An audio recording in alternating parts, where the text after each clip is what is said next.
I'm really pleased and thrilled to introduce the Honourable Susan Gordon. Sue was sworn in as the 5th Principal Deputy Director of National Intelligence in 2017, where she assisted the DNI in leading the US intelligence community. She particularly focused on advancing intelligence integration across the intelligence community, expanding outreach and partnerships, driving innovation across the community. And prior to her role as Principal Deputy at ODNI, she served as the Deputy Director of the National Geospatial Intelligence Agency, and before that, she served for a mere 27 years at the CIA, rising to senior executive positions in each of the agency's 4 directorates. So that's operations, analysis, science and technology, and support. That's a pretty amazing track record and CV. So Sue, welcome. I know you're on the road at the moment. And if you can't answer any of the questions, please ask somebody else in the car if they know what the answer is. So it's great to see you, Sue. And can we first of all ask a pretty simple question about alliances? I mean, I've worked in the public sector for 29 years, then the private sector for getting on for 10 now. We've talked about public and private sector quite a bit. Can you talk about how the West can possibly compete on the private-public partnership with authoritarian regimes which seem to be able to snap their fingers and the private sector, or the so-called private sector, comes running to them? We can't do that in the West, so how can we compete with authoritarian regimes? Well, good morning, Nick. Great to see you. Suzanne, great to see you. Love this topic, love this particular summit. I think it's, one of the things I used to always say was the difference between us and those authoritarian regimes is that we all had friends and they did not. And I think what's vexing to me about your question is we ought to be able to apply that same friendship to this issue of kind of competing in the open technology space. So here's the advantage totalitarian regimes have. They have a single focus. They can direct, this is what we're going to do, and everyone has to align behind that. That is, I think, what we're missing a bit is that absolutely clear shared quest, right? We're all in the same areas. We have a really great kind of ecosystem of supply and demand. We all kind of see the same future. We're all doing things that should be able to help us there on both the government and the private side. But I don't think you could say that we have a clear shared quest or a clear vision of what we need to do. And so to me, that's step number 1, is to have that. That's how we compete. And if we can establish that, then our system will be much more successful at addressing any of those challenges than one that is a directed approach. So think about that. That's what's really our advantage is. If we have clear direction, we do not have a directed approach, and that's where our strength is. I think there are some things that you're going to talk about today with your next speakers that are just so obvious. Number 1 is cyber. We have all abjectly failed in being able to protect our systems such that we can either trust our communications or trust that our infrastructure will be available to us, or trust that our intellectual property will be safe. We as a collective have failed. And I mention this trust thing because I think that's what is so central to free and open societies. It is not so important to totalitarian regimes. So have to be able to trust our systems and our communications and our data. And this, to me, is an example of that kind of issue that could unify us against, and then teach us how to have that. So you know, that was a long-winded way of saying we should have advantage because we have friends. We don't have the same focus, but if we did, our system is better at applying it. So Sue, I'm curious. I'm just going to jump in here quickly. What you said makes perfect sense. I think there has been kind of an abject failure, which I hadn't thought about describing it that way, but that's what it has been when it comes to intellectual property and you know, sensitive information, which we've seen time and again. But what do we do about that is a very difficult question. And how can alliances help bolster that? So if we were to sort of write out a, you know, a blueprint of how to get better on this, what would be some of the things that are top of mind for you? Yeah, so I think number one is use our alliances, start from kind of a shared vision rather than a shared implementation. If I think about the things that we have tried to do that I've been involved in that have failed, it's because we intended to do it and then we had to describe how everyone needed to behave. And we each described how everyone needed to behave based on the rules that we each had. And I think this is true cross-governmental. I think there are things we have tried to do with US partners and allies that we all want to do them, but then we impose so many restrictions on how we do them that we can't ever get to solution. I think the same thing is true between the government and the private sector. The way I describe it is, of 100 things the government has to do, 40 of them are necessary, 60 are what they prefer. The same thing is true with the private sector. 40 are what they must do to make money, 60 is what they prefer to do. I wish we could take the should 60% and work on that. So I think the key is, top of mind for me is, back to the word trust. Once we have a shared vision, not insist on implementation being directed by anyone.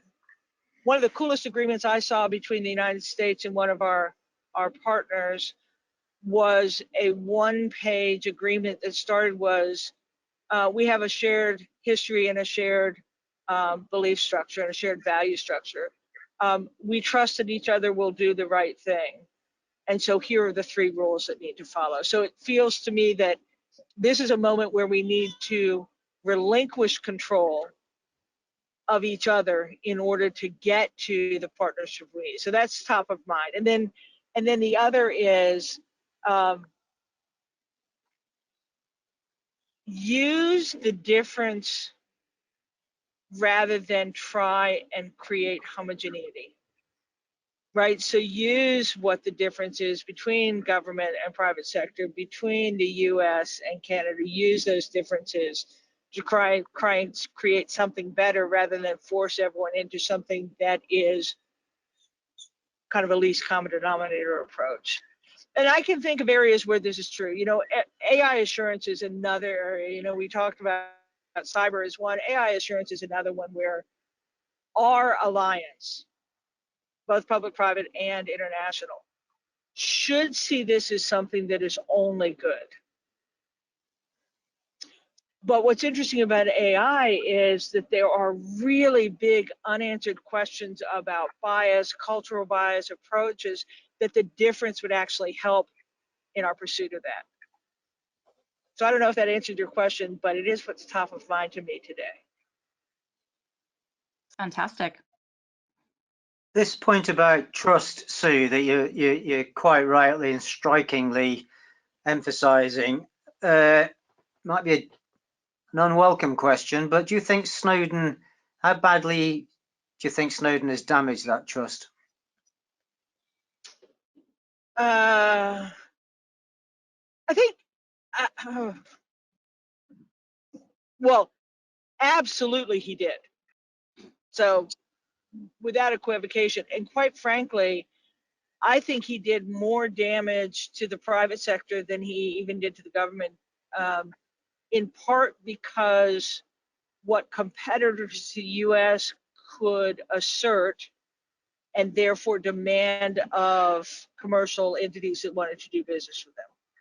And so the losses that we suffered because people could claim that commercial partners were untrustworthy actually did huge damage to our industry. And then that damage, US government actions imputing to the private sector, I think there's just huge damage to trust. I think there are some things that have happened since Snowden that show that we're on a decent path. Number one, I think the national security community has moved to be more transparent. One of the damaging effects of Snowden was when it first happened, we couldn't figure out how to talk about it. And so only people without complete information were able to talk about the truth of what happened. And so the worst interpretation was the one that dominated. So I think we've gotten better on that. Not all the way better, but I think we've gotten a bit better on that.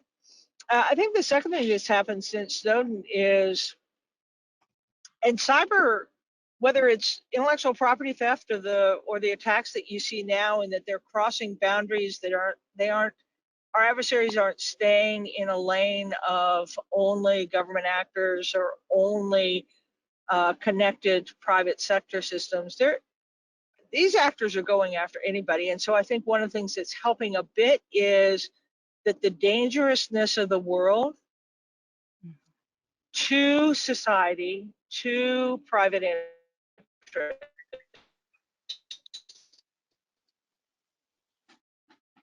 is now far more apparent than it was when Snowden came through. And so the need for some government intervention, because it's not a fair fight if we don't, I think opens up the opportunity again. So hopefully the government's being a little bit more transparent and the threats are a little more obvious, so that drives us together a bit. Right, sure. That's a great question. Nick, why don't you go ahead, and then in a few minutes, I've got some great questions. That was a great question, Nick. I really like that. I'd not thought of that before, but that's a good question. Thank you, sir. I've got much worse ones than that coming up. But one thing that struck me since I've been working in the private sector is, you know, corporations they're not British, they're not American, they're multinational, and what they have to be ultimately loyal to is their shareholders. I mean, how much do you see, and those shareholders, the ownerships, usually the boards, are multinational, not even purely Western. You know, you can have people from all sorts of countries sitting on your board or owning some of your shares, to which the executive of the company is accountable. So how much of a problem do you see that in terms of getting Western companies to cooperate with Western governments?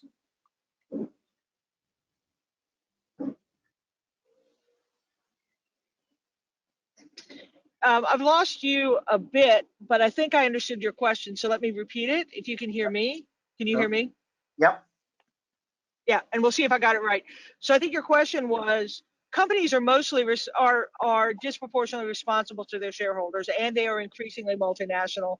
I used to say this all the time in the U.S. is when we have a lot of restrictions on non-U.S. companies. I'm like, I don't know what a U.S. company is anymore. So I think that's a good point. What do I think? Allow me to digress for a second. Do you all remember a couple of years ago when the Business Roundtable introduced the notion of social responsibility? Right, and it was a little controversial at the time, but what's happened in boards across the country is you've seen the rise of a thing called ESG, which is environmental, social, and governance, as a real focus of evaluation of goodness of companies. And it translates into investors investing in companies that are well performing in the ESG area. When Jamie Dimon first came out with the kind of the Business Roundtable social responsibility, I had this reaction of, oh man, that's great, but he's missing a huge piece, which I think is security. Right? Now think about this. If you squint it and you say, well, what if it could be ESSG? right? Environmental, security, social, and governance. I think there is, and again, this is where I think free and open societies really have an advantage, because security is a universal good, right? Trust is a universal good for free and open societies. So I think there is a path that says that we're not trying to impose the laws of one country on each other. And we're not looking for legal remedy. What we're saying is this is a shared responsibility for security. And I think if you could get people to say, yes, I have a shared responsibility for security, then you would come down the path of things that would happen that would naturally follow. And then one more total non-answer to your question, but something I wanted to talk about anyway, is I have been saying for about a year now that I think we have an opportunity to come up with generally accepted security practices. And I think this might be the time. So maybe Nick, the path to this boardroom in terms of doing things that would lead to more trust would be something along those lines. Because I just think sometimes, you know, what the ESG and the Business Roundtable were focused on was responsibility to society. Yeah. This could be more like responsibility for society. You know, if we erode all the good things that the open has, then I think we won't have the opportunities to be wildly financially successful. Right. So there is a relationship there. So maybe. Right. And do you feel as if politicians in the West are taking the right actions and are messaging in the right way to promote this?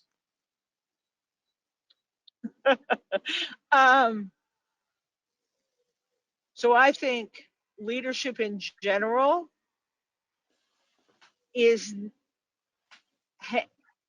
lags in their understanding of what technology really is and it does and what it can do and its limitations. And so they tend to over-regulate and either pin way too high hopes on devices or demonize them too much. So no, I think politicians are trying because they see the same societal challenges that we all see. I think their tool set is too limited. And I think their understanding of really the realities of working in a technical, interconnected, interdependent world. You know, if you just look at the committees of the Congress and our politicians, those committees aren't set up with a modern world in mind at all. You know, you to do any of the issues we're talking about would require going to 5 or 6 committees. And the same is true within the departments. I mean, the Department of Commerce is as important to national security as any, but I'm not sure that it's constructed thinking that it's involved in national security. So no, I don't think politicians are, but I don't think it's because they don't recognize the same imperatives that we do. I just don't think that they have the toolkit. And so I think that's really what the action needs to happen, is what are the toolkits. And then circling back to the topic of the day, which is public-private partnership, it is going to have to be a shared response. Yeah. Right? If we just try and do this work through the government, it won't work. Yeah. If the private sector just pursues the best opportunities it can find, it won't work. But if you've got a multinational corporation and you've got a chief executive officer who is, say, Swedish or Belgian or from the Dominican Republic, why would you expect them to take this agenda seriously?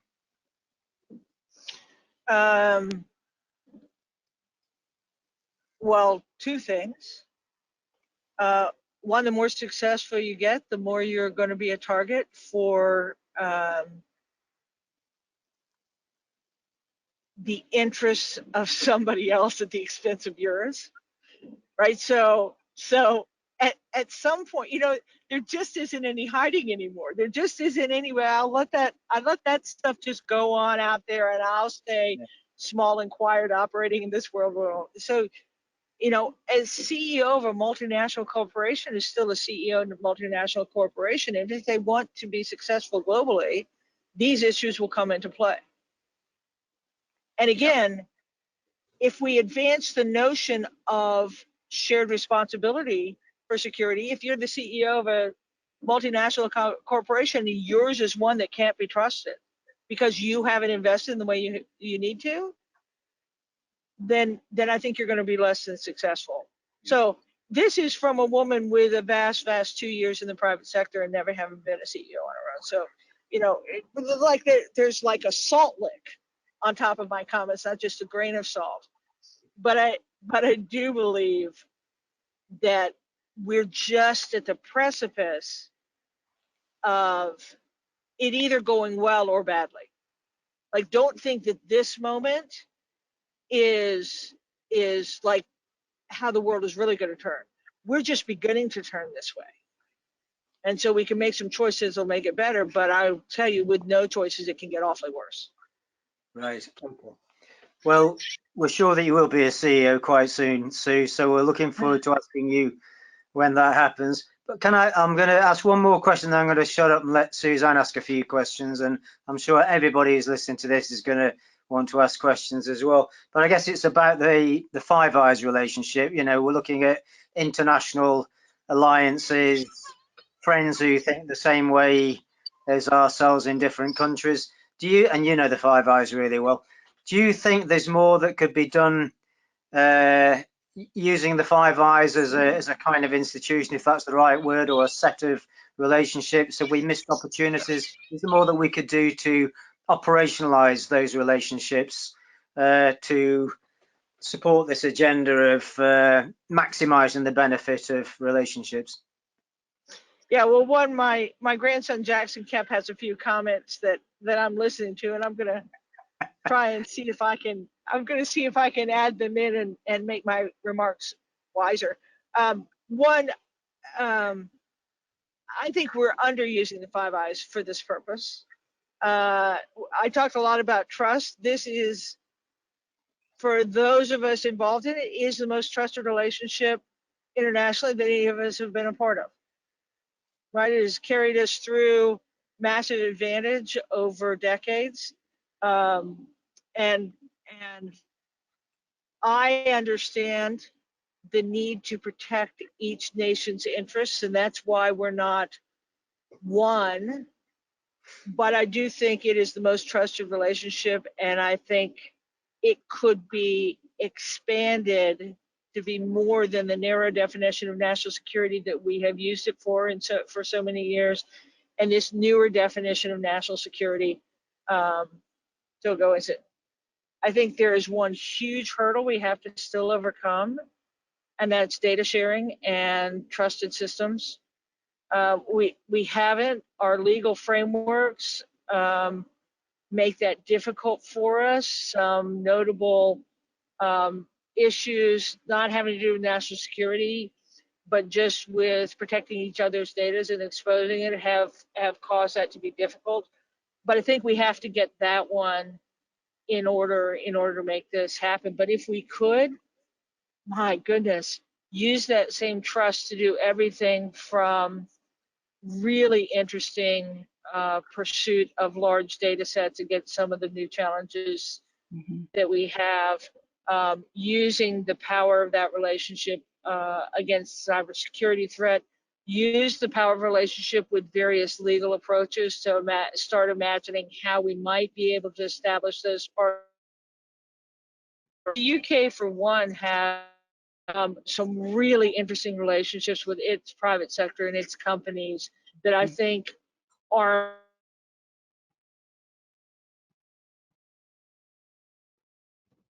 a model that would give greater advantage to, if we model those in the US. So the Five Eyes relationship ought to do it. I think but it has to start with us actually making the data foundation work. Mm-hmm. Because if the data foundation one doesn't work, we can't do shared computing, we can't do shared AI, we can't do shared data sets, we can't share and see it in real time, and this is a real-time world. Processing offline and then trying to take action isn't going to work. And so I'm a real advocate of us getting our act together on the data side. Mm-hmm. The other thing that you could do with Five Eyes, because you trust it, is you could, back to my very first point about a specific shared problem, not building capability, is choose one to take on. And then build the system that you need in order to be able to do it. Engage the partners that you need to in order to be able to do it. Just, we built these damn systems. Mm-hmm. All of the impediments that we have to working together are ones that are self-inflicted wounds. And none of the things that constrain us were constructed at the time that we face right now. Mm-hmm. And so I love the Five Eyes partnership. I do think it will require each country working with its politicians, because I think there's stuff there that has to be unpacked in terms of policy relationships. Mm-hmm. We need to use it better. Mm-hmm. I love that. I mean, Sue, I feel like you just kind of nailed it on the head, like the whole point of our conversations this week, which is we're living in a new world. We're facing threats that are driven in different ways by technology. And so we need to be thinking differently about some of the constructs. And we've talked about that a little bit, but there's a great question here from John Pereira, who you worked with back in John. your John is also a Cipher brief expert and a former senior officer at the CIA. He says, great to see you. He wants to know if you can envision the framework that's developing through the public-private talent exchange model in the US, and how, if you can see that eventually being able to scale to include talent integration with international partners. So you're taking that trust you talked about and you're implementing it, taking it one step further. Can you see that happening? Yeah, I love that, John. Great to see you and hear from you. For those of you who don't know, I had the very unhappy task of following John in a job at which he was the iconic leader. So, I've forgiven you for being so good as my predecessor. So I think it totally can. And I think we could use it in terms of how we beat the issue of getting talent coming out of the universities to work for governmental systems. So one of the things that we bemoan in the United States is all the people who are doing work in AI are foreign students. Well, what if we had a shared ROTC program for students from all our nationalities, right? And the program was shared in terms of its inception, but you then go and work for your government, not necessarily having to work in each other's governments, but you're raising the level of your, it's a shared support for the program, but you're not forcing them to have to come into anyone else's organization. What you do is lifting the boats of those of us who are here. So John, I think all the cool ideas about sharing talent between the private sector and the government are good ones. I see no impediments to extending that to foreign partners. You could start by having a program that was a shared experience and then allowing them to go into their own governments, so you don't have to solve both problems at the same time. But I think it's a great idea. I don't see any. I don't think anything would keep us. Yeah. I think on the issue too of cyber, there has been a conversation within the United States about organizing a cyber civil service, if you will, going back to the days of John F. Kennedy and ask what you can do for your country. The idea of taking that sort of ROTC, the ROTC model that you talked about, Sue, and sharing that. And so I think that would be a great issue, Nick, to talk with as well, with Conrad Prince a little bit later and Dmitry Alperovich when we invite them to join us. But Sue, let's just, like, in our final few minutes with you, let's touch on the issue again of emerging technologies, and Okay. how, you know, I feel like you understand this issue better than most people. And I think you understand where the government is. And you said right off the top, I mean, no bones about it, we're not where we need to be. We failed in a number of issues. When it comes to sort of the alliances that where you do have that measure of trust, how should they be thinking about integrating emerging technologies into their future endeavors together?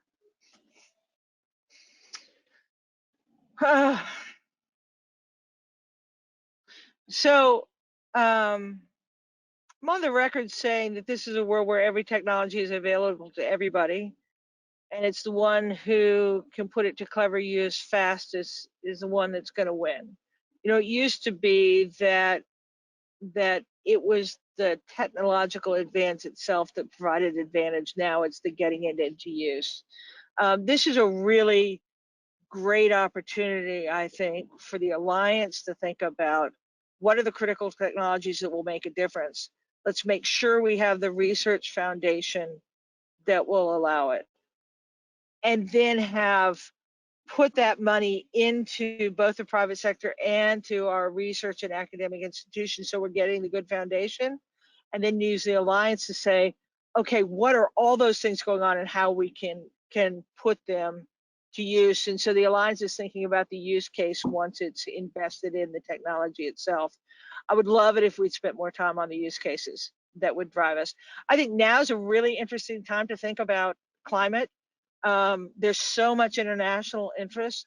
There is so much data and technology out there, but we haven't applied the climate models to national security models and thought about how you can use those things together that would then drive new use. So I think there's some interesting issues.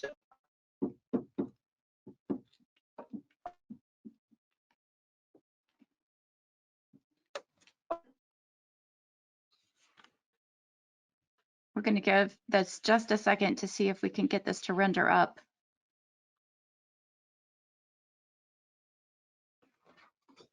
We may have to hang on for just 1 moment. Around technology. And it's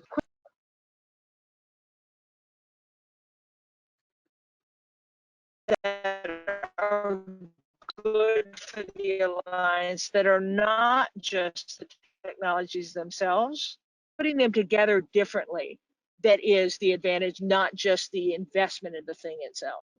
Mm-hmm. I feel like I've lost you. No, we're still here. We did have a little technology challenge while you were speaking about technology challenges, however. So, but I do want to ask a final question, and I think this is a perfect example of what people say is burying the headline. But Sue, there was an attack on a U.S. pipeline this week that we've talked about a little bit, and we're about to welcome David Sanger, who, of course, you know, has been covering the story for the New York Times. Yeah, no. Pretty scary attack in terms of the implications it could have had. Clearly where you are, there is no gas shortage, but there were certain states that declared a state of emergency over this issue. So I just wanted, before we let you go, get your thoughts on that as we lead into our conversation with David Sanger on this. Critical infrastructure, the government has always talked about how challenging it is to protect these systems. What are your takeaways from this attack? One, this is the attack that we worry about. Right? It's one that is on our critical infrastructure. Now, to be clear, the attackers did not actually get to the physical infrastructure, and they did not actually do themselves. They got into the business systems, and it was Colonial Pipeline who decided that they would take the action to shut down the pipeline. But that's not a very far leap. So absolutely, this is the kind of concern that we had. I think this is one where the government needs to do a fair amount of focus on critical to infrastructures. If you're going to start with standards, if you're going to start making some regulations or some issues of direction, If you are a part of our critical infrastructure, and that is power, telecommunications, finance, hospital, transportation, then you must meet a certain set of standards. I also think this is the kind of issue that you really make a push on with internationally, and you cannot tolerate these behaviors on critical infrastructure. It's all fun and games when we're stealing with each other's money. When we're messing with society's ability to operate, you just can't tolerate it. So I'd hope the Biden administration huddles together for warmth with our partners and allies and just puts their foot down.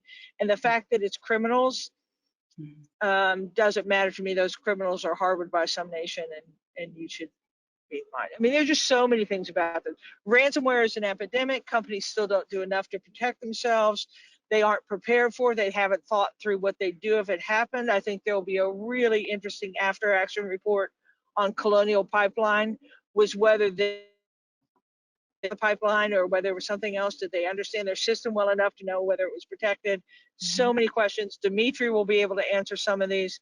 But we have had a set of cyber attacks in the last 6 months that have really taken on various sectors of the problem: ransomware, critical infrastructure, supply chain,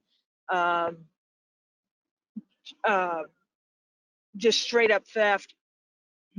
Each one of those needs to be tackled, but this one is the intersection of companies must protect themselves against ransomware because it is happening to them, and the US government and allied governments need to leap into the fray on attacks on critical infrastructure. A lot of good things we can do with this, but man, there's a hard road to hoe. Yeah, it absolutely is. Sue Gordon, you're so kind to join us. We know how incredibly busy your schedule is. We very much welcome your comments. I think you've given us a lot of fantastic things that we need to think further on. So thank you so much. I look forward to reaching out to you a little bit later. Thanks, Sue. Thanks everyone. Take care.